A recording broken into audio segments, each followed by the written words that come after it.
ಸ್ವೀಕರಿಸಬೇಕಾಗಿ ಕೇಳಿಕೊಳ್ತಾ ಇದ್ದೇವೆ. ಅದೃಷ್ಟ ಬರೆಯುವ ಹಕ್ಕು ನಮಗಿಲ್ಲ, ಬದಲಾಗಿ ಚರಿತ್ರೆ ಸೃಷ್ಟಿಸುವ ಹಕ್ಕು ನಮಗಿದೆ. ನಮ್ಮ ಕಠಿಣ ಪರಿಶ್ರಮದಿಂದ ಎಲ್ಲರನ್ನೂ ಆಶ್ಚರ್ಯಗೊಳಿಸಬಹುದು ಎಂಬುದಕ್ಕೆ ಸಾಕ್ಷಿಯಾದ ನಮ್ಮ ಗುರುಗಳಾದ ಶ್ರೀಯುತ ಅಶೋಕ್ ನಾಯ್ಕ್ ಕಳಸಬೈಲು ಇವರನ್ನು ಸನ್ಮಾನದ ಪೀಠಕ್ಕೆ ಸ್ವಾಗತಿಸ್ತಾ ಇದ್ದೇವೆ.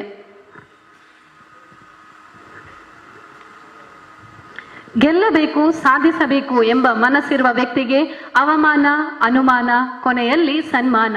ಮಹಾಭಾರತದಲ್ಲಿ ಅರ್ಜುನ ಒಬ್ಬ ಬಿಲ್ವಿದ್ಯೆ ಪ್ರವೀಣನಾಗಲು ದ್ರೋಣಾಚಾರ್ಯರಂತಹ ಗುರುಗಳೇ ಕಾರಣ.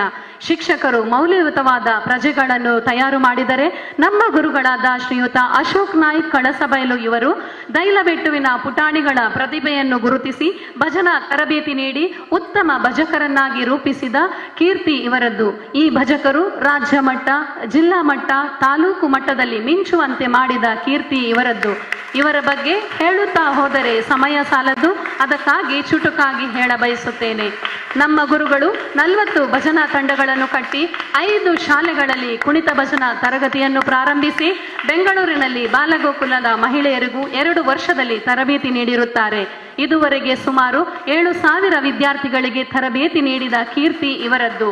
40 ತಂಡಗಳಲ್ಲಿ 8 ತಂಡಗಳನ್ನು ರಾಜ್ಯ, ಜಿಲ್ಲಾ, ತಾಲೂಕು ಮಟ್ಟದ ಸ್ಪರ್ಧೆಗಳಲ್ಲಿ ಹಾಗೂ ನಮ್ಮ ಕುಡ್ಲ ವಾಹಿನಿ ಪ್ರಸ್ತುತಪಡಿಸಿದಂತಹ ನೃತ್ಯ ಕುಣಿತ ಭಜನಾ ಸ್ಪರ್ಧೆಯಲ್ಲಿ ಪ್ರತಿನಿಧಿಸಿದ ಕೀರ್ತಿ ಇವರದ್ದು. ಈ 8 ತಂಡಗಳು ಹಲವಾರು ಪ್ರಶಸ್ತಿಗಳನ್ನು ಮುಡಿಗೇರಿಸಿಕೊಳ್ಳುವಲ್ಲಿ ಗುರುಗಳ ಅವಿರತ ಶ್ರಮ ಪ್ರಯತ್ನವನ್ನು ನಾವು ಮೆಚ್ಚಲೇಬೇಕಾಗುತ್ತದೆ. ದೈಲಬೆಟ್ಟು ಭಜನಾ ತಂಡದ ಕಾರ್ಯಕ್ರಮಕ್ಕೆ ಸ್ಪರ್ಧೆಗಳ ಮಾಹಿತಿ ನೀಡುವುದರ ಜೊತೆಗೆ ವಿಶೇಷ ತರಬೇತಿಯನ್ನು ನೀಡಲು ನಮ್ಮ ಕರೆಗೆ ಓಗೊಟ್ಟು ಸದಾ ಮಕ್ಕಳ ಒಳಿತನ್ನು ಬಯಸುವ ಧೀಮಂತ ಹೃದಯವಂತ ವ್ಯಕ್ತಿ ಇವರು.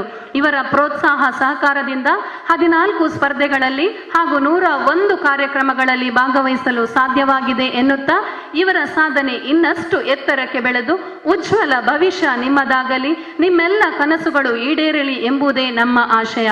ನಿಮಗಿದು ನಮ್ಮ ಕಡೆಯಿಂದ ಪ್ರೀತಿಪೂರ್ವಕವಾದ ಸನ್ಮಾನ.